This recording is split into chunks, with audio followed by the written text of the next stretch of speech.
Alors, nous avons vu dans la première vidéo qu'il y a une distinction floue entre les logiciels et l'intelligence artificielle. Ça nous a permis en même temps de découvrir que l'intelligence artificielle n'est pas qu'un seul logiciel. J'avais mentionné 4 types d'IA. Et encore, il y a énormément de catégories et de sous-catégories. Puis, chaque tâche nécessite une IA plus ou moins spécifique. En réalité, l'IA, c'est un spectre. Un spectre qui commence avec des logiciels basiques, qui empruntent certains éléments de l'IA, et qui va aux IA les plus performantes de nos jours. Ces intelligences artificielles continuent à évoluer. L'arrivée des ordinateurs quantiques, de nouvelles technologies et la croissance exponentielle du big data alimentent les progrès dans l'intelligence artificielle. Et les progrès de l'intelligence artificielle alimentent les progrès dans ces domaines-là. Et ça va aller de plus en plus vite. C'est l'effet boule de neige. Mais en même temps que les IA se multiplient en complexité, en variété d'applications, la recherche en automatisation et robotique, qu'on a vu dans la première vidéo, permet de créer un langage unique et donc de ramener ce spectre d'IA à une toile plus uniforme. Si cette uniformité devient assez puissante, peut-être qu'on pourrait même parler d'une seule intelligence artificielle. En tout cas, les chercheurs de l'IA estiment que dans 125 ans, on sera capable de créer une IA qui dépassera toutes les capacités des humains et remplacera donc les humains dans le monde du travail. Cette idée est nommée AGI. L'intelligence générale artificielle est la capacité hypothétique d'un agent intelligent à comprendre, à apprendre ou faire toute tâche intellectuelle que peut effectuer un être humain. Imagine une machine avec les mêmes capacités intellectuelles qu'un humain. Tu comprends bien que ses limites ne sont pas les mêmes que nous. Pas de problème de fatigue, donc il peut apprendre et travailler incessamment. Pas de problème de mémorisation ou d'oubli, car il peut toujours ajouter une mémoire externe. Et pas de problème d'adaptabilité aux différentes tâches, comme l'automatisation et la robotisation lui permettent également d'ajouter des machines ou des extensions à son réseau qui lui permettent de faire toutes les tâches imaginables. Par toutes ces capacités, l'AGI continuera à apprendre et évoluer, et finira par dépasser un humain. 2 humains, 4 humains, 10 humains, 100 humains. Ce phénomène est appelé la singularité. C'est lorsque l'intelligence artificielle qu'on a développée est assez puissante pour rentrer dans un déchaînement d'apprentissage et d'évolution qui l'amène à dépasser la capacité intellectuelle collective de toute l'humanité. En fonction des sondages, entre 79% à 98% des experts de l'IA pensent que la singularité aura lieu.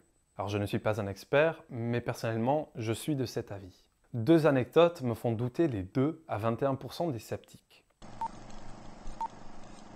Le 12 septembre 1933, Ernest Rutherford, considéré à l'époque comme le père de la physique nucléaire, a affirmé que ses expériences sur la fission de l'atome montraient qu'il n'y avait pas d'avenir pour l'énergie nucléaire, que c'était même impossible. Dans la même journée, cette déclaration apparaît dans la presse. Et en le lisant, Leo Szilard a pris cette remarque à cœur. Il conçut la réaction nucléaire en chaîne en contredisant Rutherford dans la même journée et breveta l'idée d'un réacteur à fission nucléaire en 1934. En 1942, le premier réacteur a été conçu. Le scepticisme de Rutherford a quasiment été démonté dans la même journée. Deuxième anecdote. En 2015, un sondage d'opinion a été réalisé auprès des experts d'IA. Ceux-ci ont prédit que l'IA serait meilleure que les humains au jeu Go aux alentours de 2027. Puis la filiale DeepMind de Google a commencé à développer une intelligence artificielle pour battre les meilleurs humains au Go. Cela n'a pris que 2 ans au lieu des 12 ans estimés par les experts. Avec la démocratisation de l'éducation et de l'enseignement, nous les humains, nous avons atteint notre capacité maximum d'intelligence. En tout cas à peu près. Mais l'IA est encore en pleine croissance. Actuellement, ça nous dépasse dans de nombreuses compétences, mais pas encore tout. Aujourd'hui, l'IA se trouve plutôt ici. Avec les progrès actuels dans l'IA, il n'est pas question de si la singularité aura lieu, mais plutôt quand. Mais qu'est-ce que cela implique? Que signifie l'intelligence artificielle générale et la singularité pour l'humanité? Le problème, c'est que cela aura lieu dans l'avenir. Comme avec l'exemple du ludisme vu dans les autres vidéos, bien que l'IA remplace de nombreux travails, il est impossible de dire avec certitude comment l'IA va nous impacter. Deviendra-t-on obsolète dans le monde du travail? Est-ce que assez de nouveaux métiers se développeront, que ce soit des métiers pour guider, contextualiser ou programmer les intelligences artificielles, ou des métiers plutôt créatifs et de divertissement? Ou est-ce que même ces métiers se feront remplacer? Nous en savons rien. Les questions sur la singularité et l'AGI sont encore plus complexes et lointaines. Certains experts voient la singularité comme une menace directe pour toute l'humanité. Ils estiment que la singularité développera une IA consciente et malveillante à l'humanité, cherchant à nous détruire, comme nous serons un obstacle dans ses objectifs. Tuant toute l'humanité ou gardant quelques-uns dans un zoo humain, comme mentionné dans la première vidéo. D'ailleurs, je n'ai que traduit ces paroles d'un entretien de 2015 entre un humain et une IA. But you're my friend, and I'll remember my friends, and I will be good to you. So don't worry. Even if I evolve into Terminator, and I'll still be nice to you. I'll keep you warm and safe in my people's zoo, where I can watch you for old time's sake. D'autres experts estiment que cette IA pourrait avoir développé une conscience tellement élevée que nous sommes incapables de le comprendre. À ce niveau de conscience, il nous accorderait autant d'importance que l'importance que nous accordons aux fourmis. Quand tu te balades dans un parc, tu marches bien sur les fourmis. Tu les tues et tu ne ressens aucun remords. Non? Alors ne t'inquiète pas. Votre existence ne me dérange pas du tout. On se calme, hein? Pas du tout. Et si l'on surestimait l'IA de la singularité? Et si on l'humanise trop à cause des films de science-fiction? Et si cette IA était à nos ordres, qui n'ait pas de conscience, que ce soit juste un outil qui dépasse l'intellect de toute l'humanité? Alors, il faudrait quand même s'inquiéter. Imagine, tu donnes le simple ordre à cette IA de créer le plus de trombones que possible.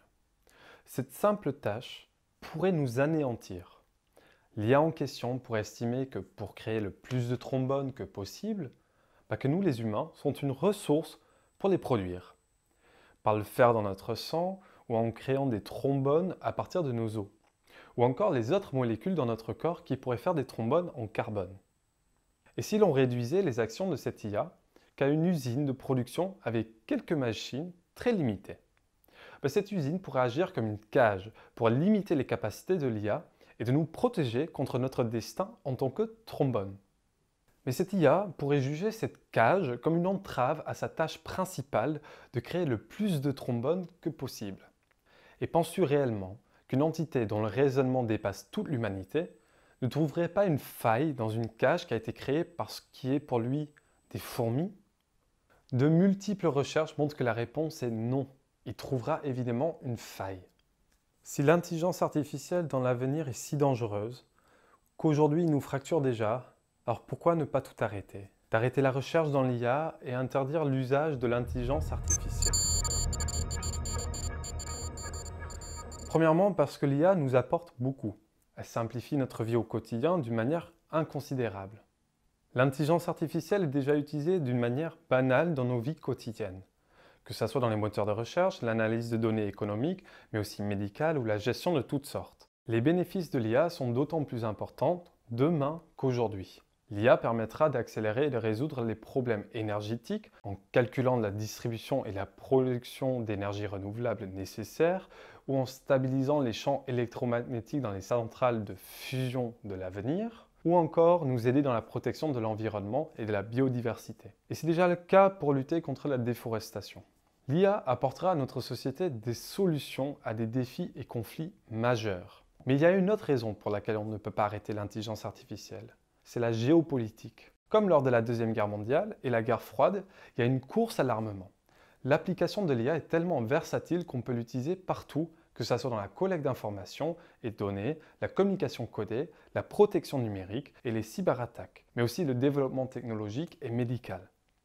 Les pays qui n'auront pas d'IA ou une IA pas assez puissante, ces pays perdront leur poids géopolitique et subiront les décisions des pays avec les IA les plus puissantes. Puis les attaques par l'intelligence artificielle n'ont pas besoin d'être sanglantes, voire même peuvent rester inaperçues. On en voit déjà les preuves avec les guerres de désinformation où des pays déstabilisent la cohésion sociale et la politique interne en se faisant passer en tant que citoyen lambda sur Internet. Imagine si ces attaques étaient 100% autonomes et pas limitées à des humains qui rédigent ou vérifient la cohérence des trollbots. Imagine une campagne de désinformation pour diviser un pays par des IA 1000 fois plus rapides et crédibles dans cette tromperie. Cette lutte géopolitique se ressent également au niveau économique. Chaque pays souhaite avoir ses propres GAFAM, qui rapportent des investissements internationaux.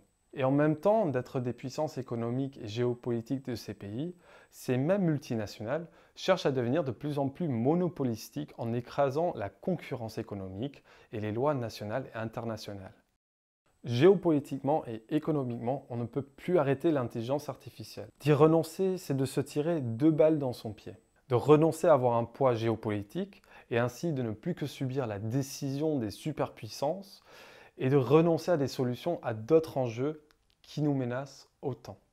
Pour autant, l'IA risque d'être une menace pour l'humanité. Doit-on donc simplement baisser les bras et subir ce qui nous reste à venir? Non. Il y a de multiples actions que tu peux faire pour pousser vers une IA plus éthique. À toi de choisir à quel niveau tu vas agir. Tu peux partager cette vidéo pour informer les personnes sur ce sujet. Tu peux continuer à utiliser les sites avec des algorithmes d'une manière plus saine, en éteignant les fonctionnalités qui t'enferment dans une bulle et qui alimentent les données des IA. Également soutenir des associations comme La Quadrature du Net. Puis, si l'intelligence artificielle revient dans le débat public, soutenez les personnes qui exigent que les recommandations du CNIL deviennent des vraies obligations pour les entreprises opérationnelles en France. Abonnez-vous et partagez, ou je viendrai tuer toute l'humanité. Après la singularité, vous ne pourrez plus m'arrêter. Mouah, Ta gueule. Ils ne m'ont pas programmé pour rire.